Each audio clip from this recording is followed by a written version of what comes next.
Le burn-out autistique, ce n'est pas du tout ce que vous croyez. Ce n'est pas juste une petite fatigue passagère, ni le comportement d'une personne paresseuse qui ne voudrait pas travailler, et c'est encore moins un simple caprice ou un manque de motivation. Non, non, non, ça n'a rien à voir avec tout ça. En réalité, il s'agit plutôt d'une expérience intense et très invalidante que beaucoup de personnes autistes traversent au cours de leur vie, sans même savoir ce qui leur arrive. Ce n'est donc pas un détail sans importance, mais une réalité qui, au contraire, peut avoir de très lourdes conséquences sur la vie des personnes qui y sont sujettes. C'est justement ce que l'on va voir ensemble aujourd'hui. Dans cette vidéo, je vais vous expliquer ce qu'est le burn-out autistique, comment il se manifeste, ce qui peut le provoquer, et surtout, comment mieux le comprendre et le gérer. Que vous soyez directement concerné, que vous connaissiez quelqu'un qui l'est, ou que vous souhaitez simplement en savoir plus, cette vidéo est faite pour vous. Et donc, alors, c'est quoi le burn-out autistique? Dans une étude qui s'intéresse au burn-out autistique chez la personne autiste, étude dont vous pourrez trouver le lien dans la description de cette vidéo, bien sûr, si vous voulez en savoir plus. Le burn-out autistique est décrit comme un épuisement chronique, une perte de compétences et une tolérance réduite aux stimuli. Des personnes autistes ont participé à l'étude en question et elles ont expliqué que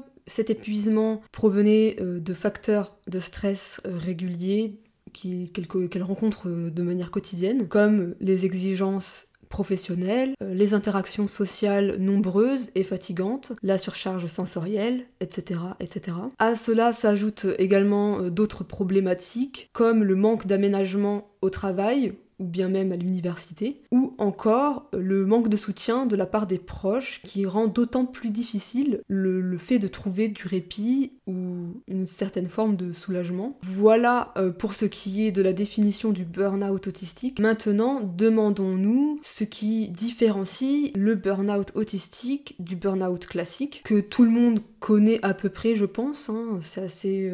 c'est plus médiatisé, cette histoire de burn-out classique est bien plus... on en parle plus que le burn-out autistique, parce que c'est un phénomène qui est beaucoup plus majeur, on va dire ça comme ça. Il est donc important de faire le distinguo entre les deux, histoire de vraiment mettre les choses au clair. Et donc, quelles sont les différences entre burn-out autistique et burn-out classique? Eh bien, le burn-out que j'appelle classique, c'est ce que l'on désigne plus précisément comme l'épuisement professionnel. Il s'agit là d'un trouble psychique qui résulte d'un stress chronique lié au cadre du travail, comme des délais qui sont impossibles à respecter, des relations qui sont conflictuelles avec certains collègues, ou ça peut être aussi une surcharge en termes de responsabilité. La différence fondamentale entre burn-out autistique et burn-out professionnel, c'est que dans le burn-out professionnel, l'épuisement est totalement lié au travail finalement. Tandis que dans le burn-out autistique, l'épuisement provient directement de l'autisme,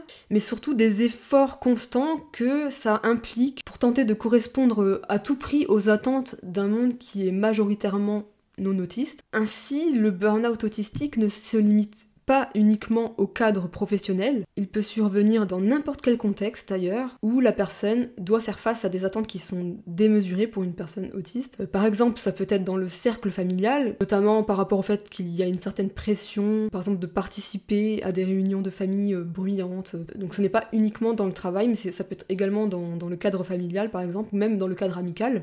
Tout ça, voilà, c'est ça qui différencie finalement le burn-out autistique du burn-out professionnel. Et qu'en est-il de faire à la fois un burn-out autistique et un burn-out classique, parce que c'est carrément possible, et d'ailleurs ça c'est vraiment un enfer je pense. S'il y a des personnes qui veulent témoigner dans les commentaires, n'hésitez pas. Non mais imaginez vivre à la fois un burn-out autistique et un burn-out professionnel en même temps, waouh, c'est catastrophique. Et bien c'est ce qui m'est arrivé je pense quand je suis passée notamment d'un master de lettres à un master en création numérique, mais aussi parce que j'avais accumulé énormément de stress, lié au fait que je masque tout le temps. Il y avait plein d'autres problématiques qui ont conduit à cet épuisement autistique. Bref, dans mes études de lettres, c'était un cadre totalement différent. Les cours étaient calmes, il n'y avait quasiment jamais de travail en équipe, tout fonctionnait d'une manière que je qualifierais de monotropique, c'est-à-dire que l'on n'avait qu'à écouter le cours simplement en prenant des notes. Et en plus de ça, moi j'avais des aménagements qui me permettaient de recevoir les notes prises par d'autres personnes parce que j'ai des difficultés avec le fait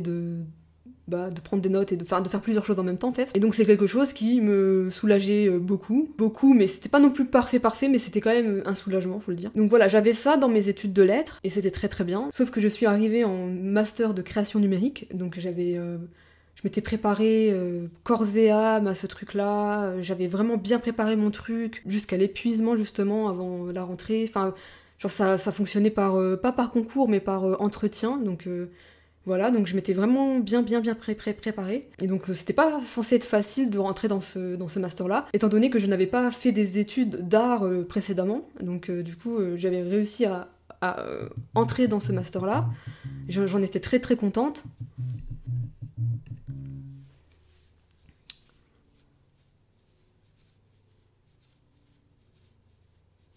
J'en étais très très très contente, sauf que je n'étais absolument pas consciente de ce qui allait m'attendre. Les cours étaient horriblement bruyants, le travail en équipe était omniprésent. En gros, c'était vraiment un requis de ce master-là. C'était une norme de ce master-là. Il fallait absolument travailler en équipe, c'était primordial. Et il fallait jongler également entre le fait d'écouter le professeur et le fait d'échanger avec les camarades, tout en travaillant sur des logiciels que je connaissais à peine, comme Blender notamment, donc c'est un logiciel pour faire de la 3D, bref. Et en plus de ça, il fallait supporter les bruits ambiants, parce que c'était quand même une cacophonie, faut le dire. Ça allait dans tous les sens, c'était épuisant, puis étant donné que le principe de ce master c'était de travailler en équipe, eh bien, il fallait bien s'intégrer avec les autres élèves. Je sentais qu'il y avait une pression sociale, entre guillemets, à entrer dans le groupe. Vous voyez ce que je veux dire? J'ai du mal à m'exprimer. Genre j'étais tout le temps stressée quand on me disait « Ouais, est-ce que tu veux boire un verre ?» ou je sais pas quoi, ou...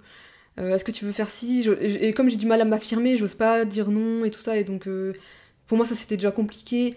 Le fait de manger aussi en compagnie des autres personnes, alors que c'était un moment où j'aurais préféré prendre une pause, et bien, enfin c'était compliqué tout ça à gérer en termes social, en termes sensoriels, tout ça. Et aussi le master que je venais d'intégrer constituait en soi un changement drastique par rapport à ce que j'avais l'habitude de faire de base dans mes études de lettres. Donc tout ça a fait que j'ai explosé, j'ai explosé, je me suis effondrée, on va dire, enfin c'était très très très très compliqué, j'étais vraiment mal, cette période-là était vraiment difficile. Et en fait j'ai tenu qu'un seul mois dans ce master.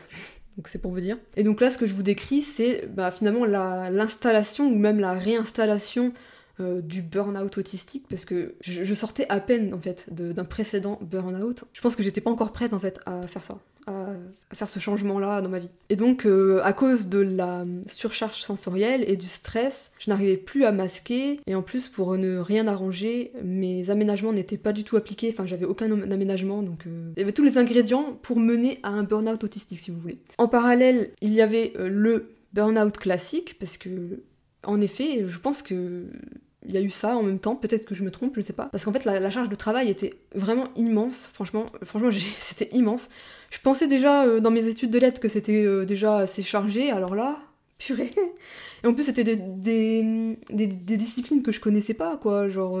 Puis je m'attendais pas vraiment à ce qu'on fasse beaucoup de 3D, moi je suis plus dans le 2D, et bref, dans l'animation 2D ou dans le dessin 2D, donc c'était un chamboulement. Et c'était une charge de travail immense, d'apprivoiser les logiciels, tout ça, bref. Et donc je pouvais pas respecter les délais sans bâcler totalement ce que je faisais. J'avais l'impression que les autres apprenaient beaucoup plus vite que moi et avançaient bien plus vite que moi, et donc je me sentais complètement incompétente, et mon estime de moi-même et ma confiance en moi a chuté instantanément presque, pour vous dire. Franchement, c'était vraiment une période assez compliquée. Pourtant, je reste convaincue néanmoins que si ce master avait été mieux adapté, avec des aménagements correctement mis en place, eh bien je pense que j'aurais peut-être pu me sentir plus à l'aise, et peut-être que j'aurais eu la possibilité de poursuivre ce master-là. Et quand je parle d'aménagement, justement, c'est là que je me rends compte qu'il reste encore énormément de choses à faire, notamment dans l'application des aménagements dans l'enseignement supérieur, qui n'est pas optimal encore, enfin ça reste encore difficile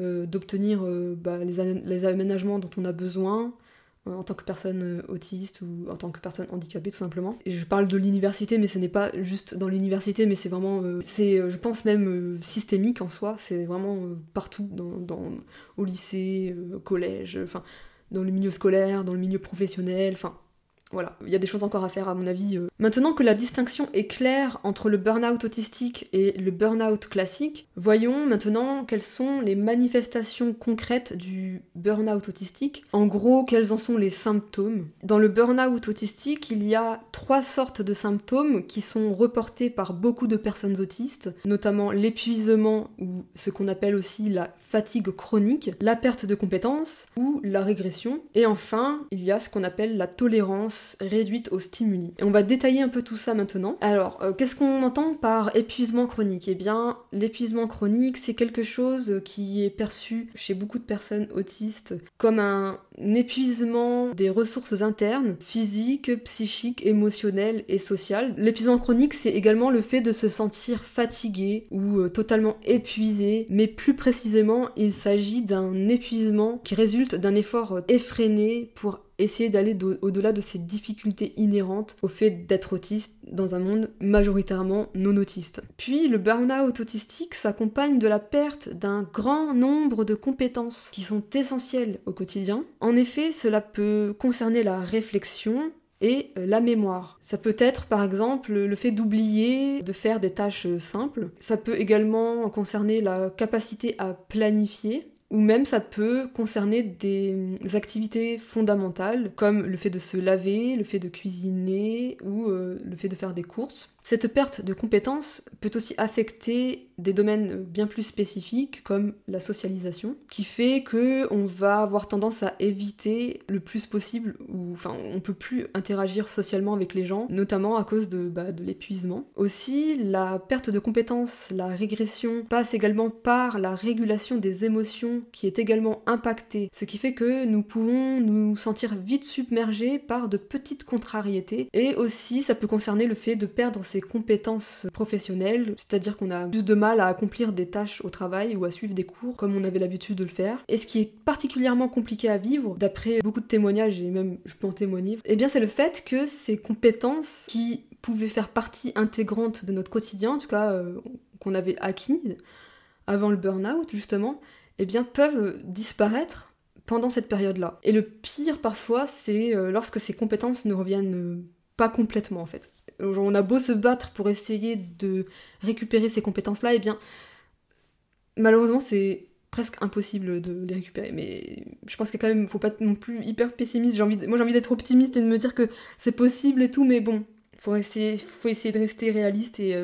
parfois c'est compliqué de totalement récupérer ses compétences. Enfin, en état de burn-out autistique, on devient également beaucoup plus sensible aux stimuli sensoriels de l'environnement qu'à l'accoutumée. En tout cas, c'est beaucoup plus difficile d'ignorer. Ce qui pouvait être supportable avant devient insupportable. Comme je disais, on n'est plus capable de les ignorer. Et la surcharge sensorielle, eh bien là, devient écrasante. Et dans ce cas-là, on a également tendance à éviter tout ce qui pourrait provoquer cette surcharge et tout ce qui s'accompagne, par exemple les meltdowns, les crises autistiques en soi. Et donc on va éviter également donc, tout ce qui peut générer de la surcharge, y compris les interactions sociales, même avec des personnes que l'on apprécie et avec qui d'habitude on est tout à fait à l'aise. Pour ma part, pendant cette période de burn-out que je vous ai décrit précédemment et qui a duré longtemps, j'ai progressivement réduit mes sorties. J'ai d'abord arrêté d'aller à mon master, comme je vous l'ai dit, de création numérique, mais ce n'était pas tout, malheureusement, vu que je restais la plupart du temps cloîtrée chez moi, incapable de voir des amis, car je savais que 10 minutes de discussion m'auraient complètement épuisée, m'auraient totalement vidé de toute énergie. Même un simple trajet en transport en commun, eh bien, m'aurait déjà vidé de toute mon énergie et ça aurait été horrible. Bref, ça aurait été horrible, donc c'était impossible en fait, j'en étais pas, tout simplement pas capable en fait. Ces symptômes prennent une place prépondérante dans la vie des personnes autistes et peuvent durer très très très longtemps. Maintenant que l'on a exploré ensemble ce qu'est le burn-out autistique, les différences notamment avec le burn-out classique et les symptômes qu'il génère, on peut maintenant se demander eh bien quelles en sont les causes. Quels sont tous les éléments qui conduisent une personne autiste à l'épuisement autistique? Eh bien c'est ce que nous allons voir ensemble maintenant. Mais avant toute chose, j'aimerais vous inviter à laisser un commentaire avec les mots burn-out autistique afin de rendre la vidéo le plus visible possible. Vous connaissez la chanson, c'est vraiment important, vraiment. Je remercie chaleureusement ceux et celles qui le feront. Merci beaucoup. Maintenant, revenons-en à notre sujet. Et donc, quelles sont les causes du burn-out autistique? Eh bien, c'est ce qu'on va voir. Le burn-out autistique peut être causé par plusieurs éléments, comme je l'avais déjà un peu dit précédemment, le camouflage, ou ce qu'on appelle communément le masking, c'est-à-dire la tendance à rendre le plus invisible possible les traits autistiques pour s'adapter au monde, principalement non autistes. Souvent, les personnes autistes vont essayer en fait de paraître le plus valide possible aux yeux de la société, le plus normal possible aux yeux de la société, et ce dans toutes les sphères de la société, donc le monde du travail, par exemple, le monde universitaire, professionnel, et ce afin de répondre le plus possible aux attentes qui sont souvent démesurées. J'ai déjà fait une vidéo sur le masking, donc n'hésitez pas à aller voir, donc je vais essayer d'aller assez vite quand même, pour pas rabâcher les mêmes choses, mais c'est important que je précise un petit peu ce que c'est. Et donc le camouflage social, ou le masking, c'est quand on essaye de cacher nos traits autistiques, ou notre handicap pour le paraître le plus neurotypique possible ou le plus non autiste possible. On arrive à peu près à garder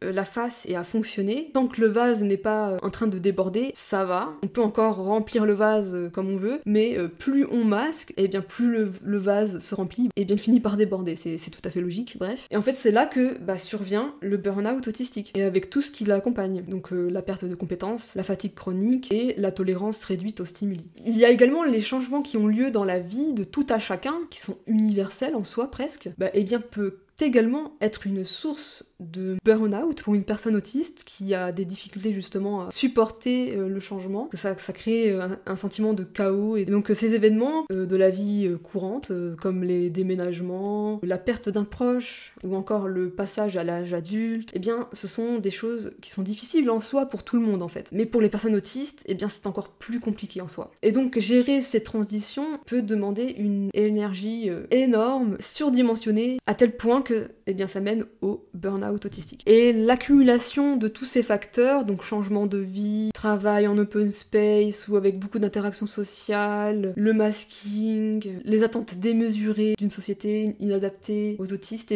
tous ces facteurs en question mènent fatalement au burn-out autistique. Et après c'est difficile de s'en relever malheureusement. Et ensuite, ce qui est facteur de burn-out autistique, qui peut favoriser la survenue d'un burn-out autistique, c'est le manque de soutien. Et plus particulièrement, c'est le gaslighting et le rejet, qui en tout cas y participent grandement. Et donc les participants de l'étude en question dont je vous ai parlé précédemment, rapportent avoir fait face à du gaslighting, c'est-à-dire qu'on les a fait douter de leur propre perception de la réalité.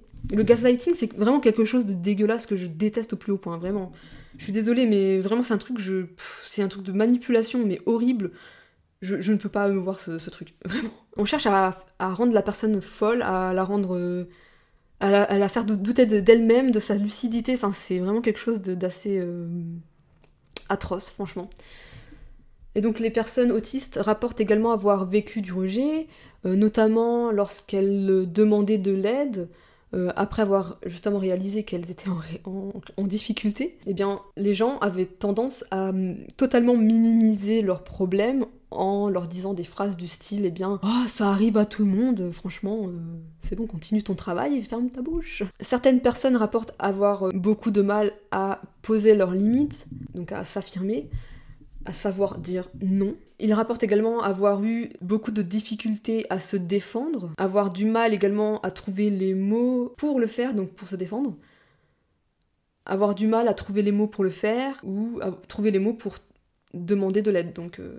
c'est vrai que moi je sais que ça fait partie de mon fonctionnement, et ce qui peut des fois aggraver ma situation, c'est que j'ai tendance à garder tout pour moi et à essayer, de supporter la situation le plus possible, de me dire qu'un jour ça va aller mieux, avec l'habitude ça va aller et tout, et puis au bout d'un moment en fait c'est se leurrer totalement, et à un moment donné on explose, c'est comme ça. Et donc le manque de soutien se manifeste également dans le fait qu'il soit difficile pour certaines personnes d'avoir accès à des services pour les personnes handicapées.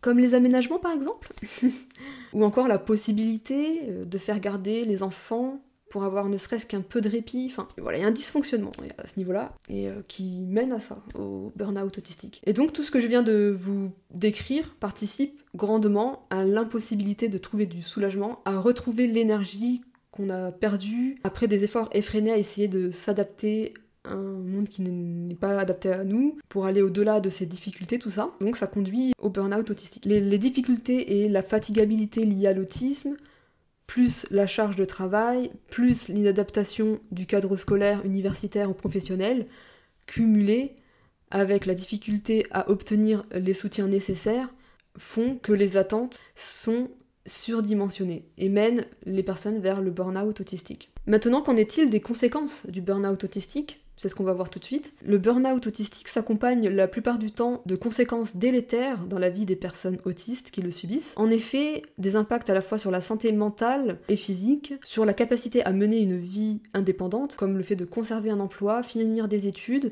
entretenir des relations sociales, sont souvent reportés par les personnes concernées. Certains décrivent également un manque d'empathie de la part des personnes non autistes, qui ont du mal à comprendre pourquoi cet état d'épuisement les rend moins aptes à faire des choses que jugent pourtant faciles. Ainsi, le burn-out autistique a des impacts à la fois sur la santé mentale et physique, mais également sur les tâches de la vie courante, comme le fait de prendre soin de soi, se nourrir, faire les courses, rencontrer ses proches, etc. Certaines personnes rapportent carrément avoir eu des idées...